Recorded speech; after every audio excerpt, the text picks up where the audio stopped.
right, so just first off, we're gonna ask you a couple questions, just like I said. We're just gonna get a little background, find out something new about you, because like I said, everybody has a story. Tell us your name and your age. My name is Robert Crone, spelled with a K. I'm 62. You have any kids? Not that I know of. I think I might have one. Never met him. Yes, sir. So just to let you know, on this channel, because it will be initially, uploaded. We just ask for, a little truth and transparency. Just like I say, just want to get to know you. So what brought you to Mobile? Grandparents. Huh? And your grandparents, they were from here. Yeah. And they brought you, and they just bring you down. They bring you down here. Okay. What's your current living situation? Street. Homeless. And if you don't mind us asking, what caused you to become homeless? My head injury. Not being able to get no work. People that go to hire me, see, I have a history of seizures. A chronic seizure disorder, and it scares the employers. They can, get on the job and have a seizure and take our company from us. Yeah. So they won't hire me. I bet. It's Can scary. you give us a little background of how you occurred your head injury? I just got back from Boston, Massachusetts. Close to a week. I ran out of cigarettes. I got out of the house and going up to the store to get me a pack of cigarettes. I was walking down the side of the road. Got a guy in a pickup truck coming towards me, no headlights on. I didn't even see it coming. Next thing I know, I wake up 2 weeks later in the hospital.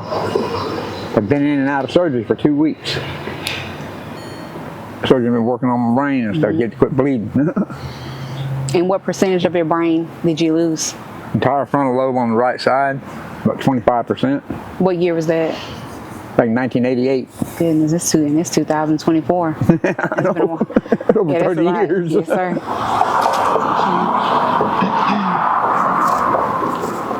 So, just with you explaining, the head injury, everything that's went on, give us a little background about your childhood.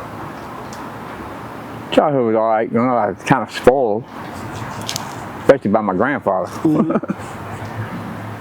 Turn around every now and then, he'd hand me $100. Here, boy. You can use that. Thanks, Papa. Now, I heard you say you were raised by your grandparents. What happened to your parents? Well, my dad got killed in a motorcycle accident in Yosemite National Park back in 1963. I was about 2.5 years old. My grandmother, all my life growing up, was telling me he was coming around a curve in the park and a car was in his lane and he got run off the cliff. Like going to run into an embankment there and run off the cliff. To realize that didn't click quite right. But I come to find out, the guy that was riding with him, he had a blowout on his front tire and got thrown off the cliff. I met him right here in Mobile. He's the one who climbed down there and brought my dad's body back up. The guy that was on the bike with him? He was on his bike. They were riding together. Okay.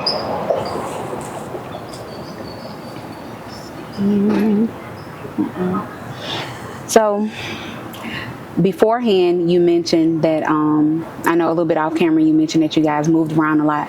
Are you comfortable with letting us know initially how you found out what your grandparents did? What I found out was from my mom. But at come time, it was set up where my grandparents would have me for a certain amount of time, and then my mom would have me for a certain amount of time. My mom had me for a certain amount of time, and it come time for my grandparents to get me. Grandparents got me, and they left the state with me. California. Didn't come back. My mom had been looking for me the whole time. I guess she went into the military thing or something like that, because I was waiting to go into the Army. We went to another recruiter after we met, told him the story, and they gave me a general discharge. From the Army? For extenuating circumstances, because I'd been kidnapped as a baby and raised by my grandparents. Needed some time to get to know my mom and stuff. I'm going to ask you a question. With the severity of your injury, I'm pretty sure after you woke up from surgery, they had you on, different forms of medication. Have you dealt with any form of like drug abuse? from behind your injury? Nah. What would you say you used to cope with everything? Because I'm pretty sure the entire situation itself I was used to drink a lot. Alcohol. I had to quit that. 5 DUIs. I can't even get a driver's license because of that and my medical condition. Seizures, when they took my license. So your mother, is she still living now? Yeah. Okay, you're in communication with her? Not that much. I ain't seen her or talked to her in probably close to 10 years. Oh my God. I had a brother who used to be here in Mobile. He left and went to Louisiana. What about your other siblings?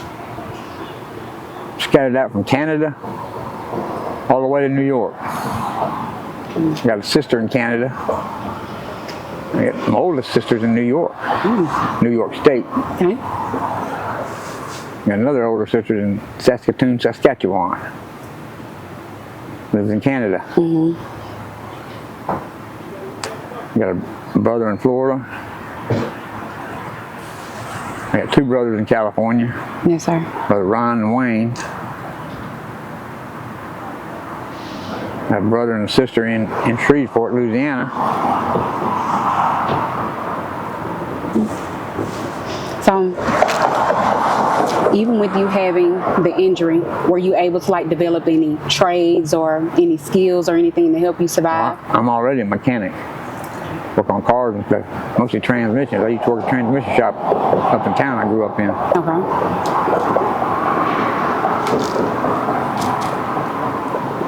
But the boss freaked out when he seen me build the first one. He said, "How'd you learn how to do that?" I said, "Your brother-in-law." His wife's brother. Okay. Harold taught me. And then I went to work for him over in Bay Minette in his shop. Everything that you've went through in life, how do you think it has affected you? I think it's messed with my temper. Very short temper. I go off real easy. Goodness. Be someone's around doing something, somebody would say something, do something wrong, and somebody say, "Hey, you already know about him." And I will go off. Do you have any anger towards your grandparents? Not really. They did what they thought was right. Want to replace their deceased son with his son. I tell my grandmother all the time when I was growing up, I'm not my dad. Yes. She used to call me Bobby all the time. I said, "Don't call me that." That was your father's name? That's what she used to call him. His name was Robert too, but she called him Bobby. Okay. I told her, "Don't call me Bobby. I don't like that." Is there any resentment towards your mother? Would you have wanted for her to fight harder for you, do anything different than what she was doing? Ain't much more she could have done, really.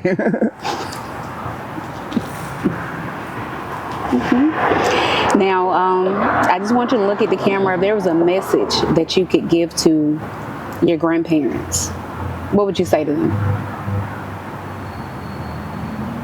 You can't replace a deceased person with his sibling. You can't be replaced. If there was a message that you would want to give to your mother, is there anything that you would want to tell her that you would have wanted more from your childhood or anything like that? Thank you for not giving up. That's definitely true. Okay. And that's basically it, Mr. Robert. You gave us a little bit of background on you. You gave us a good story. And like I said, everybody has a story, and you definitely had one. I'm sorry, I don't want to make a movie out of my life. I've had a rough life. Yeah. You gave us a little background on it. Yeah, you've definitely been through some things. You've been moved around. And if you don't mind, just before we finish, can you give me the list of states again that you were moved around from? California, Arizona, Louisiana, Alabama,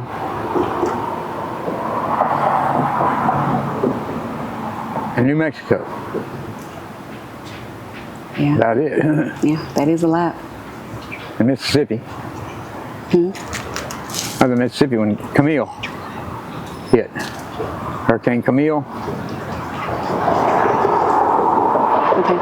And if you don't mind, just for a shot, could you remove your hat for us, just to show us your injury? Good. The hair back because I need a haircut and a shave. Yes, sir. I got out of prison last year. I had a beard when I got out of prison. What were you in prison for? Possession of controlled substance. Okay. Caught with mojo. 3 times. Goodness. All by the same cop, all 3 times.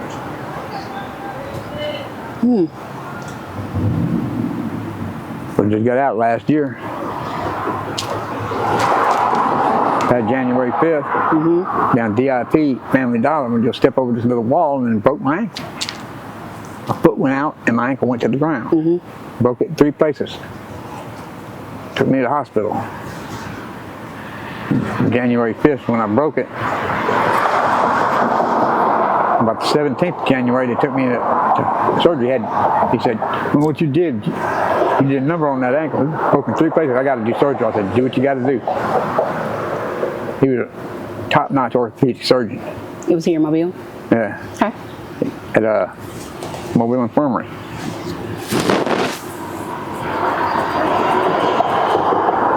I'm going to ask you one more question. You deal with seizures, but what else have you dealt with in life from your injury? Mood swings. I was saying about the temper and stuff. Mood swing. Get mad real easy. It don't take much. Okay. All right. Well, thank you so much, Mr. Robert.